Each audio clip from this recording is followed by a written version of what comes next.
জাতীয় সংসদ নির্বাচন আমরা যখন করেছি সেটাও কিন্তু একটা চ্যালেঞ্জের নির্বাচন। ইউনিয়ন পরিষদের নির্বাচন এটাও কিন্তু আরেকটা কঠিন চ্যালেঞ্জ হবে।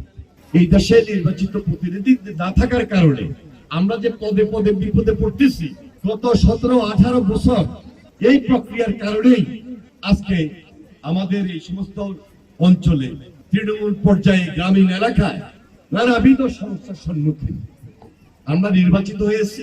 2 মাস হয়েছে, দেশে স্থানীয় সরকার প্রতিনিধি খুব একটা নাই, এলাকার চেয়ারম্যান নাই, মেম্বার নাই, যারাই আছেন অনেকে পলাতক আছেন, অনেকে কাজ করার মতো দীর্ঘদিন হয়ে গেছে, সেই সুযোগও নাই, কাজও হচ্ছে না।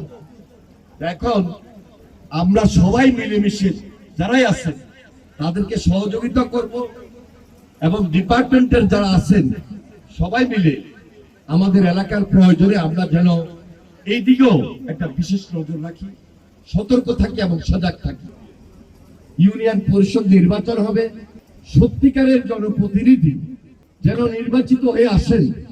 এখন থেকে আমি বলবো এবারের নির্বাচন মনে রাখার মতো নির্বাচন হবে। এই কারণে বিগত জাতীয় সংসদ নির্বাচন আমরা যখন করেছি সেটাও কিন্তু একটা চ্যালেঞ্জের নির্বাচন ছিল।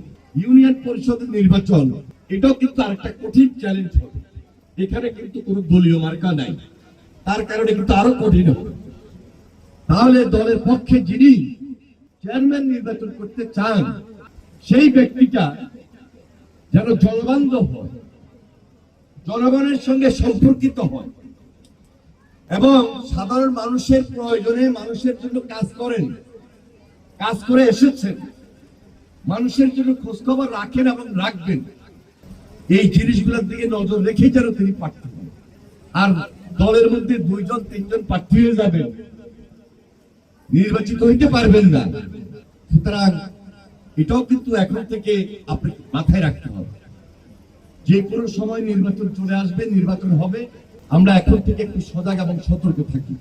প্রথমত আপনাদের আমাদেরকে মনে রাখতে হবে যে সবাই ডিমান্ড অনুযায়ী, চাহিদা অনুযায়ী আমরা প্রথম বছরে সব কাজ শেষ করতে পারবো না।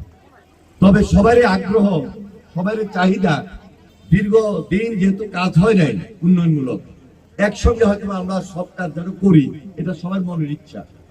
কিন্তু মনে রাখবেন এই ধারাবাহিকতা আমরা রক্ষা করে আপনাদের প্রয়োজনে যা যা উন্নয়নমূলক কাজ করা দরকার সেই কাজটুকু আমরা হাতে নিব এবং সেই উদ্যোগ আমরা গ্রহণ করব।